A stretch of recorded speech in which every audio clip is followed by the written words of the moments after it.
பாத தெளிவானாலும் பயணம் பண்ணக்கூடிய அளவுக்கு நம்ம எந்த அளவுக்கு அந்த உணர்வுல இருந்துட்டு இருக்கிறோம், அவன் நிலையில் இருந்துட்டு இருக்கிறோம், எங்க தவறும் போது உடனுக்குடன் ஒத்துக்கிறோம்.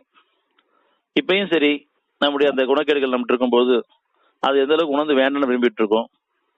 சரி தவறிட்டா கூட உடனே ஒத்துக்கிட்டு மன்னிப்பு கேட்கணுமா, மேல விரும்புறோமா அப்படிங்கிறத பொறுத்து நம்முடைய நிலைப்பாடு. அவங்க நடந்ததை பொறுத்து படித்தரங்கள் இருக்கு. 6/132 ஒவ்வொருவருக்கும் அவர்கள் நடந்து கொண்டதற்கு தக்கவாறு படித்தரங்கள் உண்டு. இறைவன் அவர்கள் செய்வதை பற்றி பராமுகமாக இல்லை. அப்போ அத்தாட்சி கொடுக்கப்பட்டாச்சு, பாத தெளிவாக்கப்பட்டாச்சு, இறைவன் நம்மளோட இருக்கிறான்னு உறுதிப்படுத்தப்பட்டாச்சு.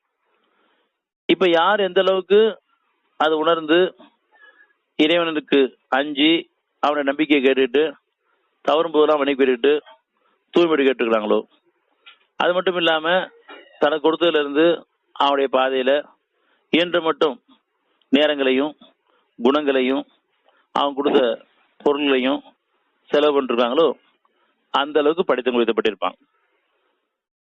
அது மட்டும் இல்ல, இன்னும் நம்ம எதெல்லாம் இணை வச்சு வாழ்ந்துட்டு இருக்கோமோ அதில் நீக்கி கேட்டுருப்பாங்க.